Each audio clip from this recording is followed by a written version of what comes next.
Once everyone starts to accept that struggling does not equal weakness, I think we'll find more and more doctors being more comfortable and open with talking about their struggles. And the more we share, just like what you and I are doing, Nadine, the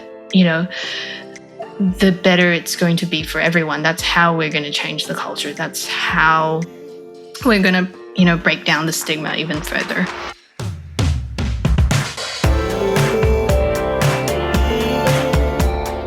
Hi, this is Dr. Nadine, and welcome to another episode of Health Raisers. Today, my guest is Dr. Dana Phang, a general practitioner based in Australia. She is also the host of the podcast, Junior Doctor's Corner. She is a young doctor who was inspired to help budding healthcare practitioners learn to care for themselves in order to sustain a career in medicine. This is the second episode dedicated to social health, caring for others. Compassionate caregivers deserve care too. If you know anyone who needs to hear this message, please share the episode.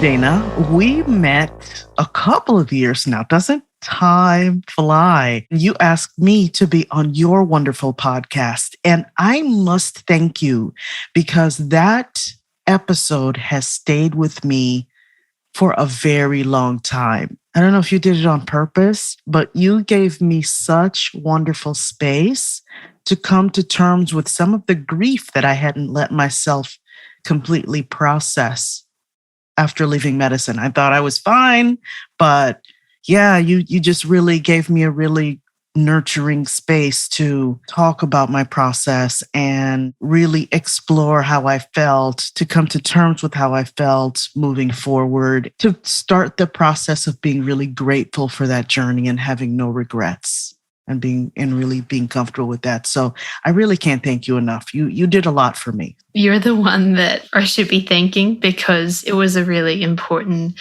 podcast episode. Not a lot of doctors feel comfortable talking about leaving medicine. I guess there's a lot of shame and stigma to it, giving up on something that requires so much time, energy, money, So, and then there's a lot of expectation from society for us to soldier on even when we feel like we can't.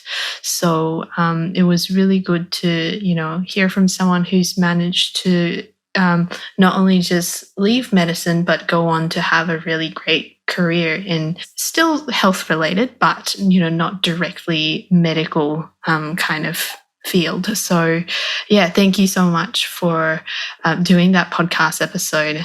Dana, how did you have the foresight at such an early stage in your career to start really thinking about what it means to care for yourself so that your career can be sustainable, so that you can continue to have empathy for your patients by taking care of yourself? How did that start for you? It started from day one as an intern, medical intern. So it's not something that I thought about much prior to that. I think in medical school, I had rose-colored glasses on, and especially, when I graduated, speaking to my back then, I guess, senior colleagues who had just finished internship, they spoke very highly of their experiences at the particular hospital that I was going to start at.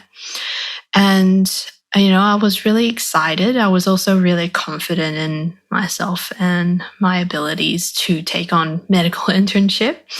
But that was until I swapped rotations with a colleague who had just had a beautiful baby girl, and he wanted to be around to help care for her and support his partner. And he drew the short straw and got a rural rotation first up. So it was in a very tiny town, 900 kilometers. I don't know what that is in miles, but it's very, very far away, from the main city where his baby and partner would be. So at that time, I thought, I don't have any, commitments that's keeping me in the city. Why don't I put my hand up and take this, swap rotations with this person, this colleague, and help him out. I don't mind going first because I was scheduled to go there towards the end of the year anyway. Why don't I just get it out of the way and then, enjoy the rest of my year in the city? And my first day there was quite a shock. It made me realize that no one's really gonna look out for me or look after me unless I, really do it for myself. But I guess I didn't fully arrive at that conclusion until, later on as the year progressed and more things happened. And eventually I found myself in the, patient's chair. So seeing a psychologist and GP and things like that. But I think that was the catalyst for all of it, what happened on my first day of medical internship. So what happened after that? Because you have talked about your journey of having a tough, that year being very, very tough. So tell us a little bit more about what began to develop as the year went by. Yeah, so that was a very tough first day, with very little support from seniors. I think a lot of people know the story. I recorded an episode just covering that really horrible day. And what happened was I came back to the city, and then I started on an orthopedic rotation where the one of the more senior registrars, so the senior trainees, was a known bully. He bullied everyone around him because his bosses bullied him, would scream at him and yell at him, and therefore he would do the same to the rest of us. And, I started to have almost little mini anxiety, not quite attacks, not fully, but, anxiety episodes every time I went to bed and thought, oh my God, I'm going to have to go back to work again tomorrow and, face this bully. And then in amongst that, my boyfriend at the time, who was a doctor 3 years more senior than me, he then broke up with me because he felt that I wasn't coping, that therefore it meant that I was, I guess, in some sense, weak or not good enough. And, and he couldn't handle that. And I'm sure a lot of it was his own issues with feeling not good enough himself, I guess. And that was probably really reflecting back onto him. And he just didn't want to deal with any of the emotional stuff that comes with it because I was in tears a lot. Just one after another, things compounded, or even like little things that would happen at work where I had a disagreement with the nurse unit manager, and that would just send me to tears. So I guess eventually, I think about 5 months in, I started to question myself, my ability as a doctor, whether I could actually continue on in medicine, if it was going to be this horrible all the time. I mean, in reality, it's not. But, at that time, all I could think about was if this just carried on, I don't think I could continue. And I think what really helped me continue was my talking to my parents. I was really worried about telling them that I felt like I needed to leave medicine in order to save myself or save my sanity. And my parents were, in particular, my dad was the one who really, really pushed me into medicine. And then, they could see that I was in so much distress, and they said, okay, that's fine. What do you want to do? Let's think about this. What else can you do? And that really took the weight off my shoulders to know that there wasn't still this pressure from them for me to continue despite, how much I was suffering. So that actually gave me strength to continue, because I thought to myself, I can leave anytime I want, so I don't have to do it right now, but I can leave anytime I want. So I just kept going. And it wasn't until I finished my intern year and was able to, I guess, recover from some of those injuries.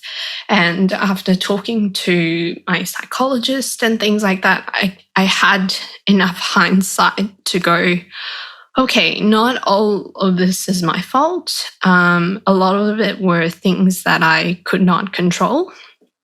I just needed some more support, anyone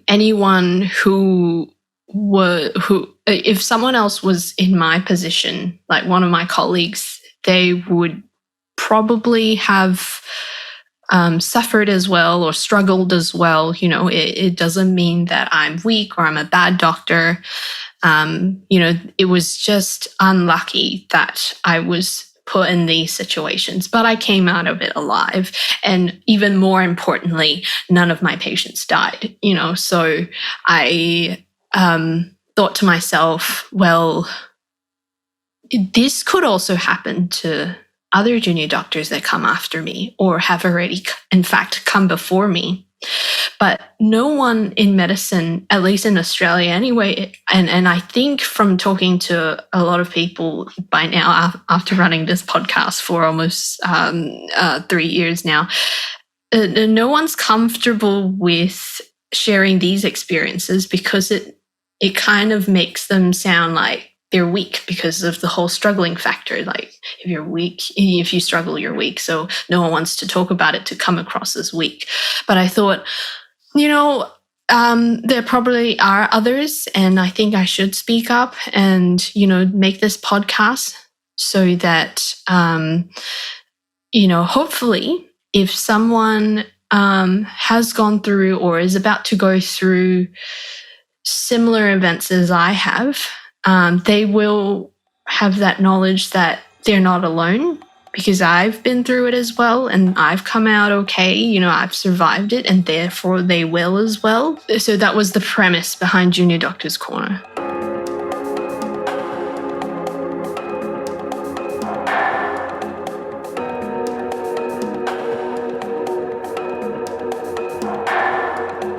Dana, thank you. I know that you've told your story so many times, and it never gets easier, does it? I mean, I could see the emotion. I could see you living through it, with your body language, the expression on your face, the emotion in your voice.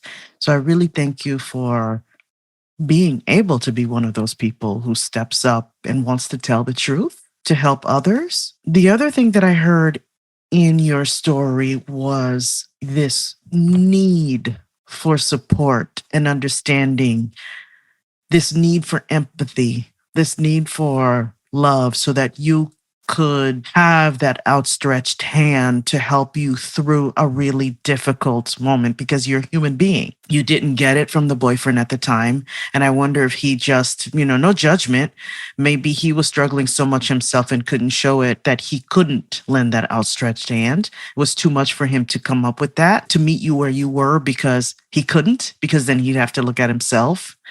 And I also heard this tremendous relief in that your parents, you might not have felt this way or may not have been explicitly expressed before, but they loved you as a person no matter what happened. And to be able to feel that in your moment of greatest need helped carry you through to see your mission to doing your life's work, which is to help patients. I love that you were able then to even transcend your own need and look around and say, wow, there are other people in my position who really need this. And we absolutely have to talk about this. So thank you. Tell me a little bit about the journey of the podcast. Has it been healing to you in some ways? Have you noticed changes in some of your audience members? Maybe not your audience, maybe the audience members, your listeners, and maybe even some of the guests who really felt like me, that they found this space where they were able to have some dignity as a person?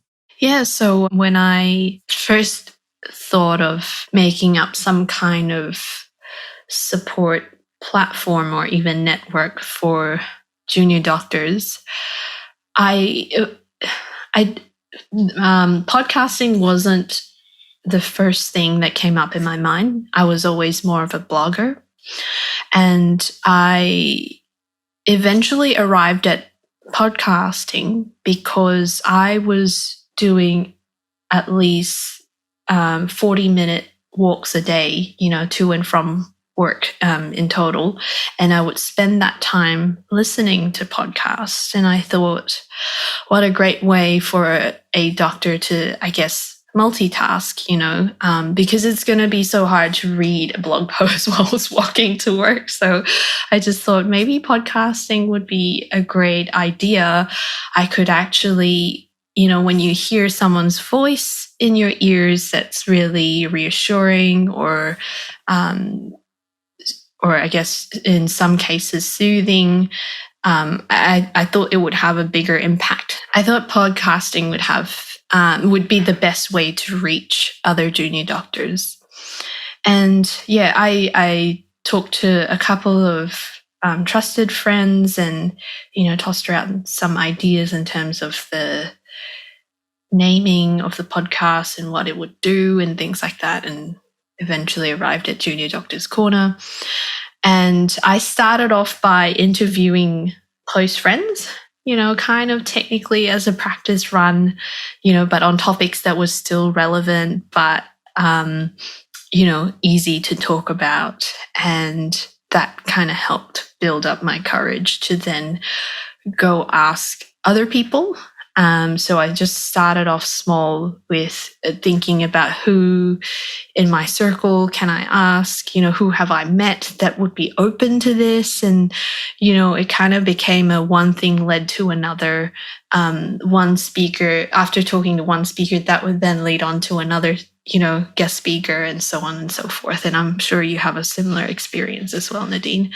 And a lot of them have kind of actually then say to me, usually or typically at the end of the podcast recording, I wish someone had done what you have done back when I was training as a junior doctor, because a lot of the people that I've interviewed so far have been more senior. And I guess it wasn't intentionally that way, but they do have more perspective, they do have more hindsight and experience. So, therefore, they're probably the best people to give out advice and share their wisdom. But yeah, I do hear a lot of, I wish you were around back when I was training. I'm sure. Do you have any favorite moments? I tell everyone no, because it's kind of like choosing a favorite child. I just can't imagine, because I really genuinely loved every episode I've recorded. I know everyone probably thinks like she's lying. It's not true. It's just not possible, but it is. Like every episode I've recorded and I've put out, I have genuinely loved. Otherwise, I would not put it out, So, and every time after I've recorded the episode and I go back and I edit it and I get the joy of listening and experience the interview again, it just brings me so much joy. So I guess if I were to draw on a more recent memory, one of the more recent episodes that I've recorded this year that really brought me a lot of joy was of Doctors Tim and Bal down in New South Wales. I guess maybe they kind of reminded me of myself, because they've just gone and taken a problem and went, okay, we're going to do something about it.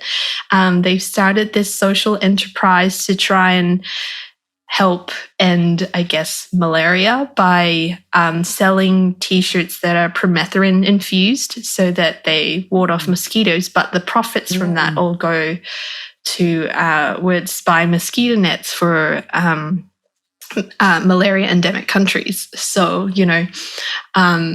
I really, really loved talking to them about the whole process and what they've done. They've just basically gone, well, yes, we are medical students / junior doctors, but we can do other things as well outside of just clinical day-to-day seeing patients. So that's a great point. What do you think in all of your learning and reflecting in doing the podcast and thinking yourself about this?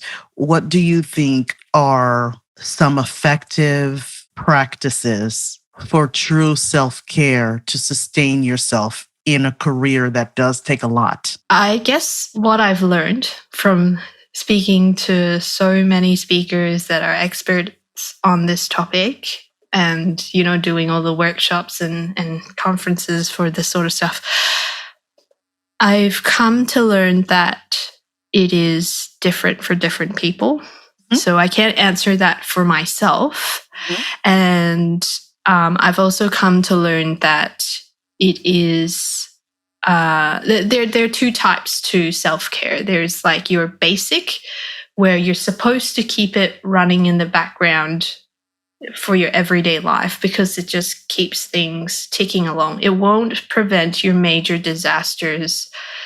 It can help prevent burnout. Sometimes it no matter how consistent you are with it, it won't.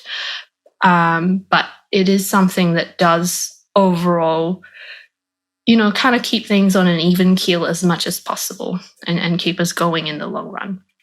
And then there's the other bigger stuff that we just will need to do when the injury or the burnout has already occurred, and we kind of move on to that step.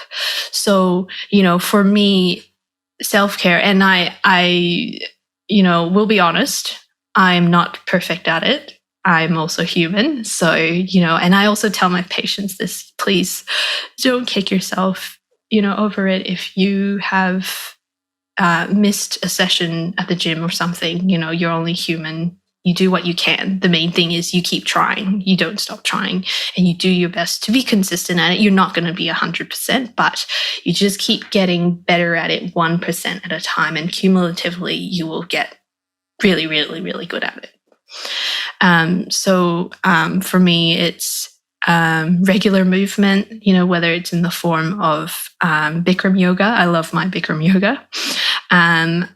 Exercise. So it took me a really long time to figure out what kind of exercise I find enjoyable, because I really hated the whole counting reps, sets, and I find it really painful. Mm-hmm. And, in the past 2 years, I've discovered a particular type of exercise, which I think was popularized in America first. And then this now friend of mine, she runs a studio that does hit to the beat. So high intensity interval training still, but you do it to the music as opposed to just do it like counting reps or counting down the seconds where you have to stop.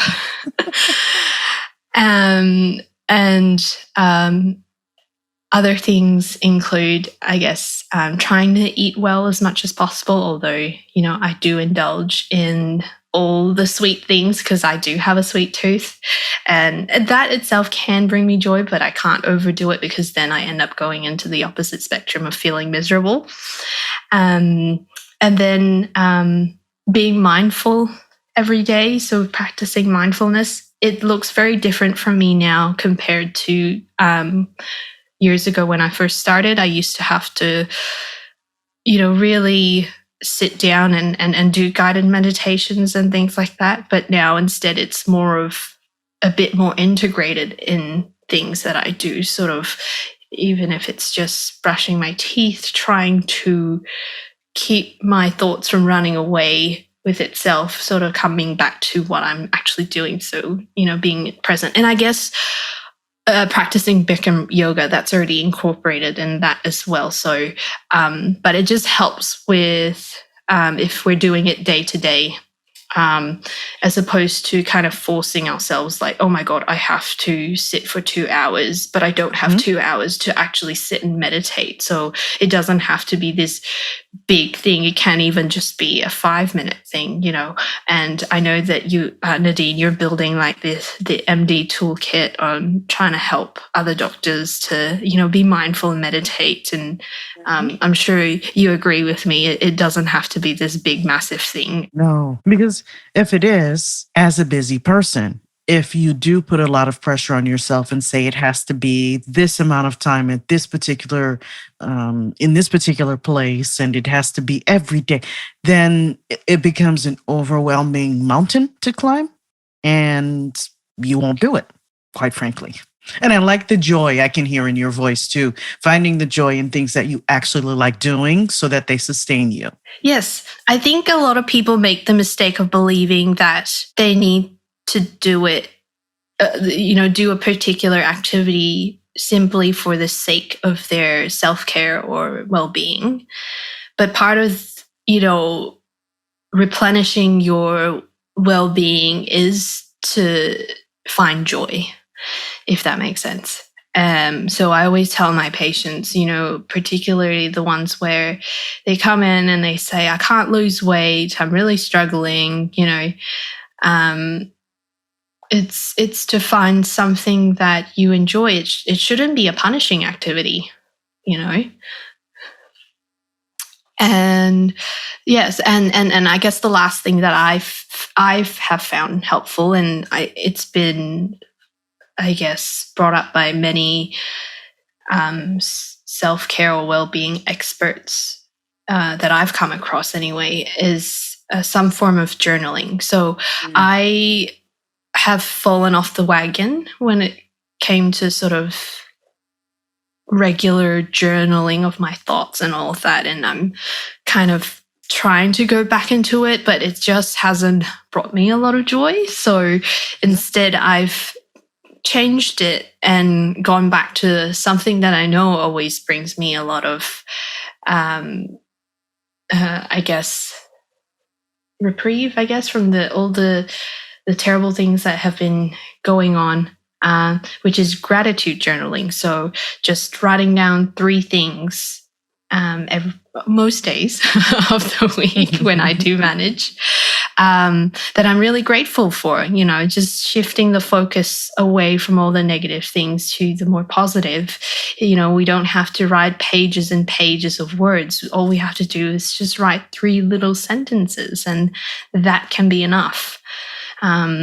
So that's sort of on a more basic level. And then there's this stuff that you do when, can I swear on this podcast? Absolutely. The stuff that you do when shit hits the fan. Yeah. Mm-hmm. So, how you've alluded to sort of burnout prevention, I guess. Well, the basic stuff does help prevent burnout. And I guess if we'll talk about burnout prevention slightly separately, because there are a couple extra steps to that. But, if you have already hit the wall, you're already in burnout mode, doing all those things isn't going to undo that. You should still continue to do it, but it's going to be a lot harder because we're already exhausted. Our brain's already fried. We're emotional. What actually helps is taking time off, like and just not really doing much and not putting the expectation or the pressure on ourselves to do much. It's just letting the body recover. It's kind of the same as if we had fractured our wrist. What do? We immobilize it. We allow it to heal and recover. But because we're in a profession, and also we're a lot of us have type A personalities, we're perfectionists. We want to keep pushing, keep doing. Otherwise, it's not right. We have to do something. We even have to do something about when we are burnt out. It's actually just, switching off and taking time off.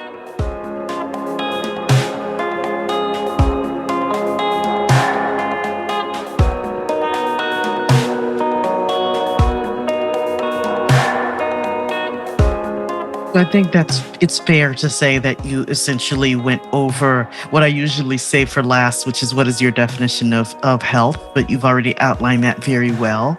So what I did want to ask you about further, what intrigued me during your description of how you maintain your own self-care is, do you feel that taking care of yourself is having benefits for how you approach your patients? Does it bring you more empathy? Are you able to put yourself in their shoes, have that compassion? Have you felt those benefits in yourself being extended to your patients? Oh, yeah, absolutely. So I would say that if, and just thinking about times when I was really tired or close to burning out again, I could feel myself being a lot more impatient with my patients and possibly coming close to being snappy with them and not paying as much attention to them with the things that they're telling me, the history that they're giving, and also not wanting to dig a bit deeper. In general practice, you see patients and they kind of drop you little Easter eggs, I guess. And it's kind of your job to then go, actually, this is important. Even though they try to frame it in a very casual way, they're hoping that you will pick it up and go, okay, tell me more about this. Obviously, this is important to you, but you don't feel comfortable to just go outright and say it's important. You've kind of just, for whatever reason, whether it's shame or guilt or whatever, you've just decided to drop it very subtly, hoping that I will pick it up for you. And I've noticed that if I haven't been doing my self-care, so it's a domino effect. If I haven't been doing my self-care, I'm more stressed or stressed a lot more easily. That also then impacts on the people that I love. So in this instance, my partner, I take it out on him, he snaps back at me, and then, it just escalates. And then I go to work, and then I'm not in the mood to, deal with my patients. Mm-hmm. And therefore, when they drop me these Easter eggs, I kind of go, oh, I don't want to touch it. I just want to ignore it and pretend I did not hear it. And so I'm not being the best doctor I can be in that sort of situation. So it is for the benefit of everyone for me to also look after myself. You ever feel like it's easier to be a little bit hopeless when it comes to the medical profession because everyone is so fast paced and there is still a bit of a pervasive culture of do well and do perfectly, as you said, and to suck it up, kind of a militaristic type of we're tough when we get through it.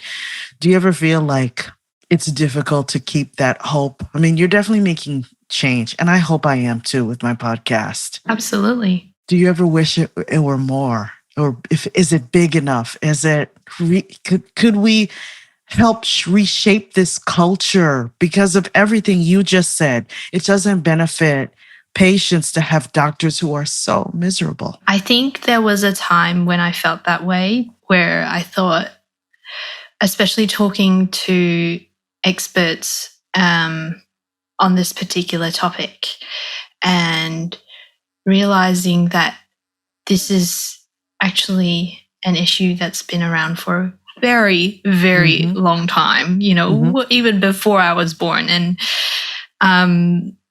so it kind of, in some ways, if you let it can make you feel defeated because it's like, it's been around for so long, what makes me think that I could even put a dent in that kind of culture, right? And, the lucky thing for me is that as I've gone on this podcasting journey, I have then had the privilege to meet people such as yourself and other colleagues and doctors who are working very hard to change that culture. And that itself brings me a lot of hope, knowing that I'm not the only one. And I can see the change, even though it's slow. It does take time. We can't change things overnight. It's the same for any issue that's, global or at some kind of cultural or organizational level. It can take time, but the main thing is that we persist. It's like we can't reverse the environmental damages that we've done just overnight. We can't just suddenly go from the way we're living to flipping into complete green in 2 seconds, unfortunately, because it's everything is, so interconnected and complex. The main thing to focus on is what we can do individually to help contribute to the bigger change. So like I mentioned before, the whole keep chipping away at it and get better 1% at a time. 1% might not seem a lot, but cumulatively, it will have a very big impact. If you improve 1% each day, in a year, you've improved by 365%. So, that concept brings me a lot of hope. And as long as everyone does their little bit in some small way, I think we will get there eventually. I hear that. Thank you. So I'm going to turn the podcasting interviewing microphone over to you. Do you have something that you're curious about to ask? I wanted to then ask you, because you've, brought up this topic of hopelessness around the culture of medicine. I now want you to please share with us maybe some examples of things in medicine that you've seen so far that's given you hope. I love to give examples from my mom's perspective, because as we age, we do tend to see more doctors for whatever reason. And she had 2 particular, almost back-to-back experiences that took me from hopelessness to there is hope, and there are people who take time. And not that I haven't experienced that myself. I have experienced really caring doctors who remember why they went into medicine and still insist on practicing that way. But so my mom went to see a cardiologist because she was having some palpitations. And the cardiologist, first time meeting her, she's in her 70s. And, this is a person who's afraid. This is a first visit to a cardiologist. This is a first cardiac type event. He had his back to her the whole time she was in the office typing into her EMR, her electronic medical record. And he was very curt, and he was he just wanted to get through the appointment as quickly as possible. And she really felt terrible leaving him. And she said, I can't go see him again because, I can't have a doctor who barely has the time to acknowledge what I look like, let alone lay hands on me. He barely examined her. And then she said that she's found a new nurse practitioner for different matters. She wanted to have someone holistic who would put everything together for her. And she said the woman was absolutely lovely. She took her time with my mom. She went over all of her medications, made sure they made sense together, insisted that she ask questions, really took her time. So that was a conversation we had last week, and that made me feel so much better, because I felt like this is an example of, even though it's easy to, we're wired, our amygdalas are wired for fear and all that, and just to really go easily into that dark place. So I'm actually maintaining a practice of hope, which I've started recently. When I hear stories like that of benevolence and true care and true connection and integrity to the career you've gone into, which is to care for people, and especially for in a situation like that where your patient is really scared. My mom was really scared, and to really honor that. That made me feel good. So they're out there. I just think we need to keep having these conversations. And I no longer think that it's acceptable to be a bully because you were treated that way. So you're just going to keep passing that behavior down. I really don't understand who benefits from that type of behavior. Because as you said so eloquently, everyone benefits when the doctor is pretty solidly happy taking care of him or herself too. So the mission and the vision live on. They both live on through our work. So I'm really happy to know you. I'm so happy that you are also someone that I look at and say there is hope. I can always, when I connect with you on social media on a regular basis, say that's a person who's really looking out for humanity. So thank you. Thank you. That's very kind of you to say that. Any last words or thoughts before we sign off? I guess two things. I just want to add a touch more on, and I won't, cover this in great detail, but I've noticed that when it comes to self-care and more in the form of burnout prevention, I keep hearing other doctors talk about how they can't do it anymore because this patient or that patient is draining them too much, or this doctor or other, colleagues are demanding too much of them.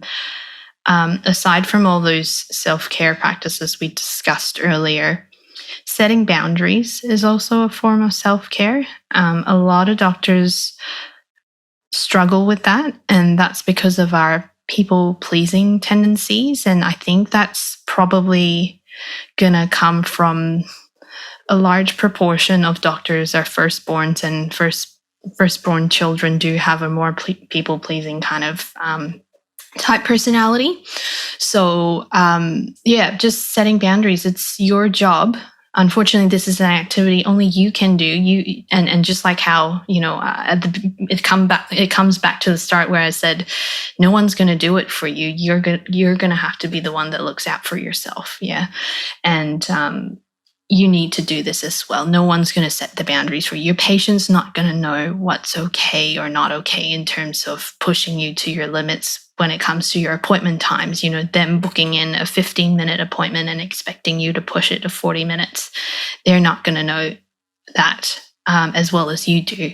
They're not going to, you're the one who knows your limits. So yeah, setting those boundaries is another really important self-care activity. And it is also another one of those things where it is hard to do initially, just like mindfulness was really hard to do at the start. When I first started, a lot of people struggle with it, and that's normal.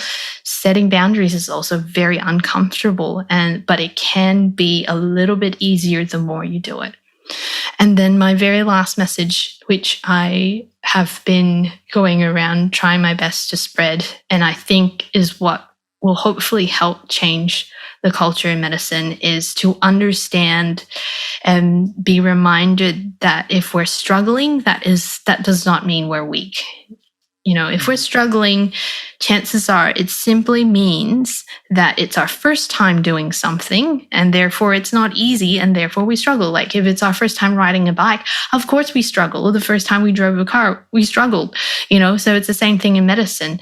And we need more senior doctors who are taking on trainees and teaching them to be reminded of that and be kind and be patient. Just because your trainee is struggling doesn't mean they're stupid. It just means that it's their first time and they just need your experience, hand, and your knowledge and your wisdom to just guide them through these first couple times until they feel comfortable to, do it themselves.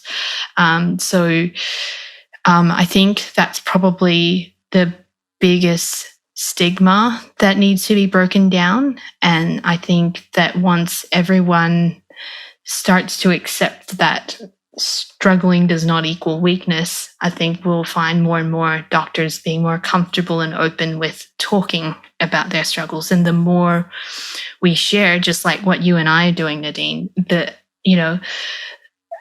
better it's going to be for everyone. That's how we're going to change the culture. That's how we're going to, break down the stigma even further. I think it's really important. Those are really, really great points you've made. Really good messages. I think another thing that really would help, and I wish I had done this a long time ago, but that is okay because I wouldn't be here now if I hadn't had to learn these lessons.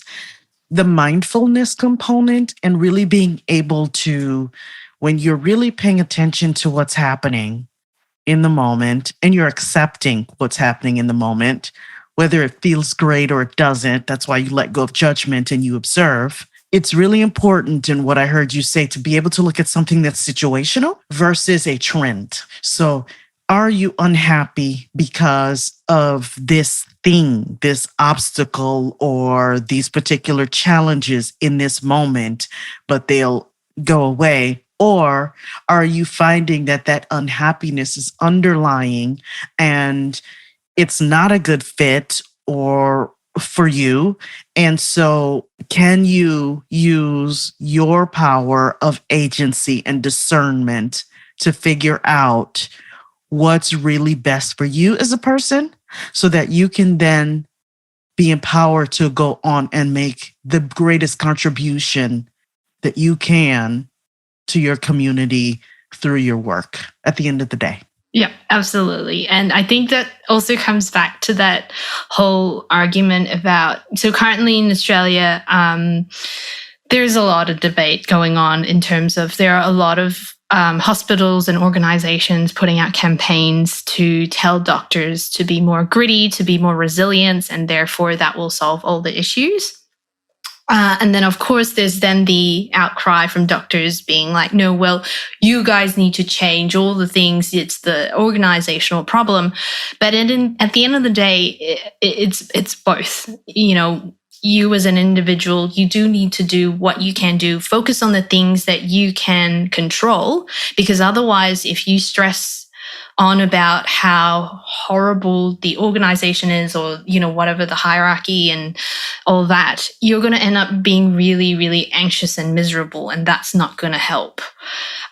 So, we as individuals, if we are not in positions of power, if we're not sitting on the board of the hospital to make any big changes, then we need to make the small changes for ourselves. So like you said, I totally agree with you there.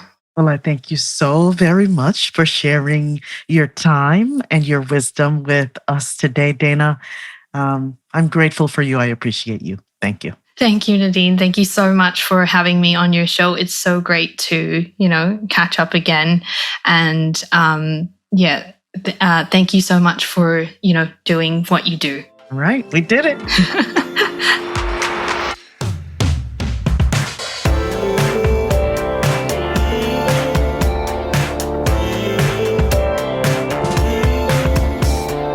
Welcome to Health Raisers. Health Raisers don't just survive. Together, we thrive. I'm your host, Dr. Nadine.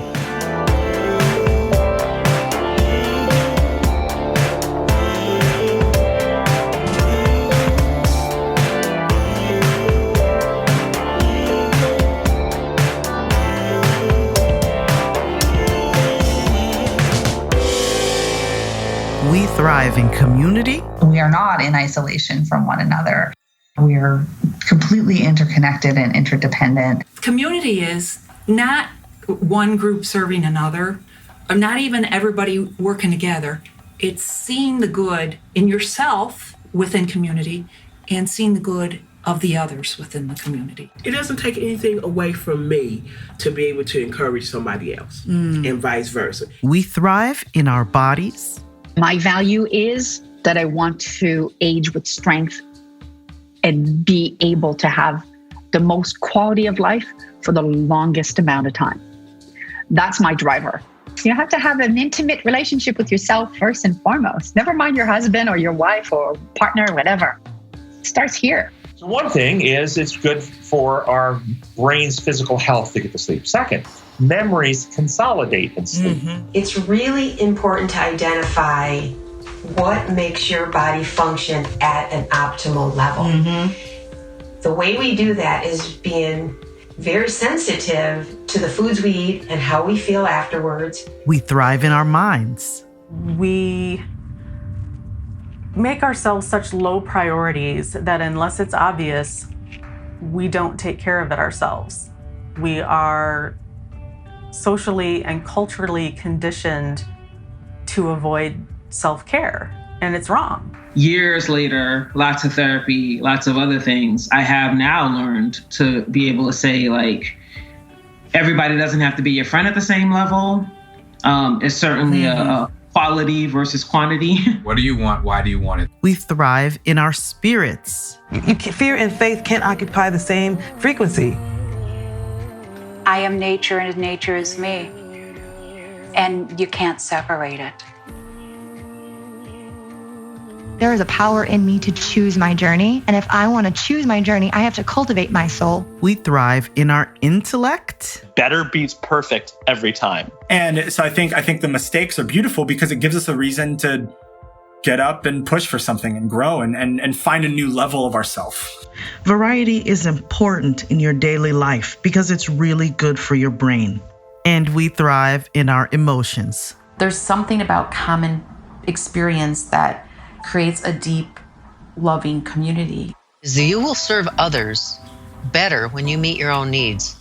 You can serve from an empty vessel, but you will be angry, frustrated, very unhappy, and that comes through in your interactions with other people.